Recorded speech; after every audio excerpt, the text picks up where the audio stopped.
The lemonade pitcher slipped from my cousin's hand and shattered across Aunt Ruth's patio. Not spilled. Shattered.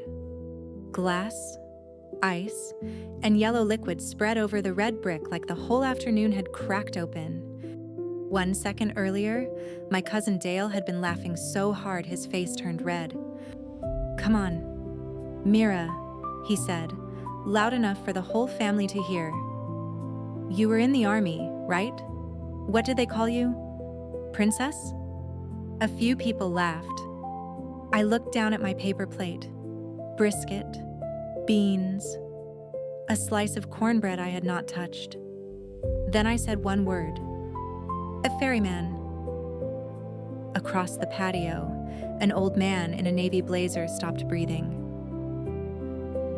His name was Nathan Cole, a retired Navy SEAL and a friend of my late uncle. He had been quiet all afternoon, standing near the cooler, watching the party with pale eyes that missed nothing. When I said that name, his glass slipped from his hand. Then he straightened his back, lifted a trembling hand to his forehead, and saluted me in front of my entire family. Nobody laughed after that. Not Dale, not my brother, not even my mother, who had spent 20 years telling people I had some little army job before I got strange. Nathan looked at me like I was a ghost he had buried in a desert. "Ferryman Six," he whispered. "My God, I thought you were dead." That was the moment my family realized they had spent half my life mocking a woman they had never actually known. The birthday barbecue was supposed to be simple. Aunt Ruth was turning 76, and she had asked me to come herself. I almost said no. I had avoided family gatherings for nearly 9 years because peace was easier when no one had permission to keep reopening old wounds. But Ruth said, "I'm getting old. I'd like to see your face before everyone starts pretending they were close to me."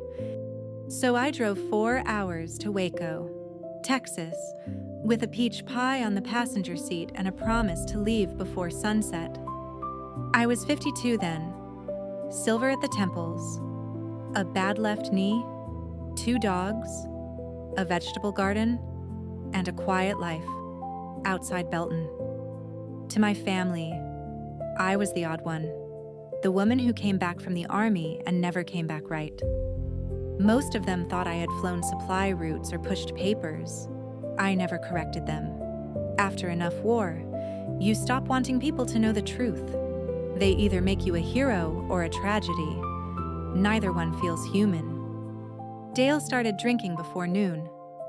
By early evening, he had decided I was the entertainment.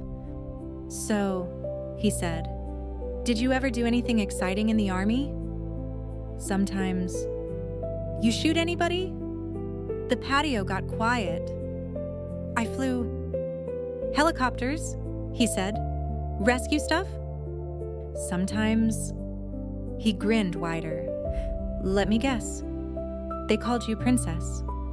I should have ignored him. But that hot Texas evening, the smell of smoke, the family smiles, and the years of being reduced to a joke loosened something old inside me. I looked Dale in the eye. "Ferryman." The picture broke a second later. Nathan stood pale and shaking beside the cooler. For a moment, no one understood. They looked from him to me, then back again. Dale's smile slipped. "What?" he said. "What's wrong with him?" Nathan walked toward me slowly, like sudden movement might break whatever memory he was standing inside. "You flew Kandahar extraction," he said. I did not answer. Black zone, fall of 2003. Still nothing. His voice cracked. "You came back for us?" The patio went silent. Even the children stopped running. I set my tea down carefully. "Not all of you," I said. Nathan's face folded around the words. "No," he whispered, "but enough of us live to remember." Then he saluted me. Right there, between folding chairs, paper plates, and a smoker full of brisket. My cousin Dale stared at me as if I had changed shape. Aunt Ruth sank into a chair. "Mira," she said softly, "what is he talking about?" I hated that question, not because it was unfair, because the answer had cost me everything. "It was a long time ago," I said. Nathan shook his head. "No, it was buried a long time ago. That's different." He was right. The mission outside Kandahar was supposed to be routine. Nothing in war is routine, but commanders like that word because it makes danger sound manageable. A SEAL reconnaissance unit was moving before sunrise when the sandstorm came early. Visibility collapsed. Communications broke apart. Then, the ambush started. RPGs, machine guns, men screaming through static. The order changed in less than 3 minutes. "Pull back. Too dangerous. Protect the aircraft." Not the men on the ground. The aircraft. I was in the helicopter, hands shaking on the controls, listening to a young operator say, "Please tell me somebody is still coming." Command said no. I went anyway. People call that courage afterward because they need a clean word for messy things. It did not feel like courage. It felt like rage, fear, and the knowledge that if I turned back, I would hear that voice every night. So I flew blind into the storm. Orange dust, alarms, gunfire, hydraulic pressure dropping, someone behind me shouting that we were burning. I landed anyway. Men came out of the dust carrying other men. One was missing part of his leg. One had blood pouring from his neck. Nathan was younger then, with blood on half his face and another man's arm around his shoulders. I remember his eyes when he saw me. Not hope. Shock. Like he had already accepted death and found it rude that I interrupted. We lifted off overloaded, half blind, and on fire. 31 men came home. Not all of them. People love numbers when they sound heroic. I never forgot the men who did not make it into the count. The official report called my actions reckless. It said I violated withdrawal orders and endangered military assets. It did not say Colonel Warren Lyle panicked when the storm hit and abandoned the team before they were secured. It did not say he had friends high enough to bury a truth and dress a lie in uniform. So I became the problem, the unstable pilot, the woman who could not follow command. My career ended slowly, then all at once. My marriage ended the same way. I stopped going to reunions, then family parties, then most places with crowds. Silence became a house I knew how to live in. Nathan told my family enough that night to change the way they looked at me. Not everything. He had more mercy than that, but enough. Dale tried to apologize before I left. He stood by my truck, eyes low, beer gone from his hand. "I didn't know," he said. I looked at him for a long time. "No," I said, "you didn't." He waited for forgiveness. I gave him something more useful. Next time, no less loudly. 2 days later, Nathan called me. "Warren Lyle is speaking in Austin Friday night," he said. "He's being honored at a veterans fundraiser." I almost laughed. There are men who run from burning aircraft and spend the rest of their lives giving speeches about duty. "I'm not going," I said. "You should."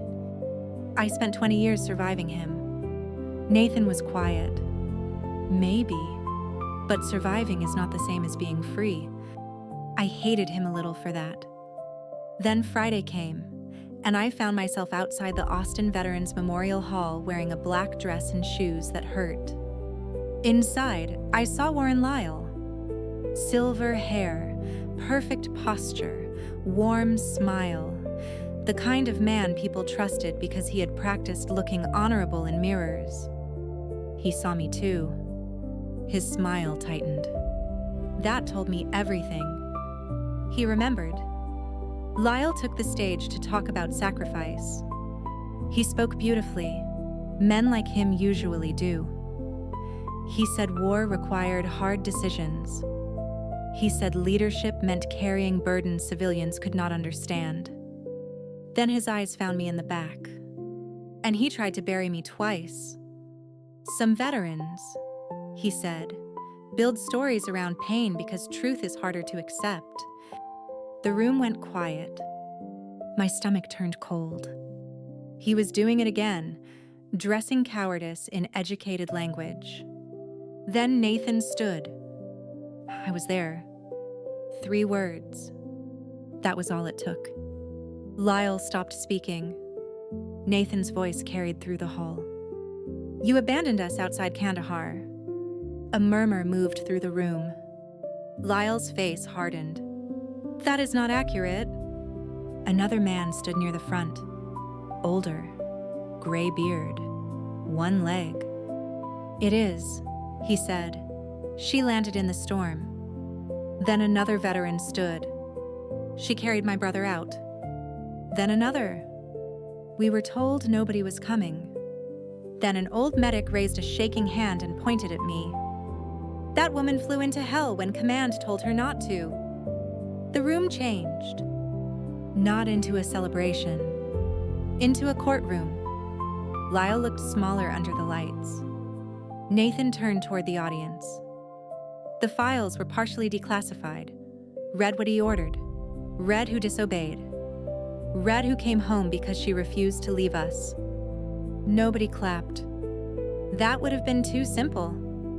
Instead, one by one, men rose and saluted me. Some I remembered, some I did not. I thought I wanted revenge. But standing there, with Warren Lyle pale at the podium and the truth finally breathing in public, I realized revenge was too small. I only wanted the lie to stop living. 3 days later, Lyle asked to meet me at a diner outside Georgetown. I almost refused. Then I went, because unfinished things have weight. He looked older without a stage, smaller without applause. For a long time, he stared at his coffee. I was afraid, he said. The storm hit. Communications fell apart. I told myself withdrawal was tactical. His hands trembled. It was fear. There it was. Not strategy, not judgment, fear. He looked up with wet eyes. I hated you for years because every time someone said your call sign, I remembered who I was. I had imagined that confession 1,000 times. I thought it would heal something. It did not. But something loosened. You took my career, I said. You helped take my marriage. You let me carry your shame for 20 years. He closed his eyes. I know. No, I said. You don't.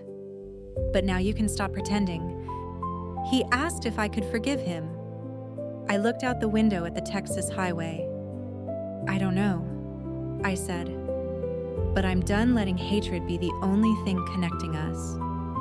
That was the truth. After that, my life did not become perfect. Stories like this are neater when they end with medals, hugs, and music. Real life is quieter. Dale started calling before family gatherings. Aunt Ruth stopped letting people joke about what they did not understand. And me? I started speaking at a small veterans group in Killeen. The first night, a young soldier asked me what ferryman meant. I thought about Kandahar, the dust, the fire, the men we saved, the men we did not. Then I said, it means going into hell to bring people back. He nodded, then asked, can you bring yourself back too? That question stayed with me longer than any salute, because for 20 years, I thought I had survived by disappearing. But survival is not always life. Sometimes you have to walk back into the room, let the truth stand up, and stop protecting people from what they did to you. People later told me that night in Austin was justice. Maybe? But final justice was not Warren Lyle losing his shine. It was not Dale lowering his eyes. It was not the room finally seeing me. Final justice was the morning I woke up and realized I did not need the world to call me a hero. I only needed to stop living like the lie was true. My name is Mira Caldwell. They called me Ferryman Six. And for 20 years, I thought that meant I was supposed to carry everyone else out of hell. I was wrong. The last person I brought back was myself.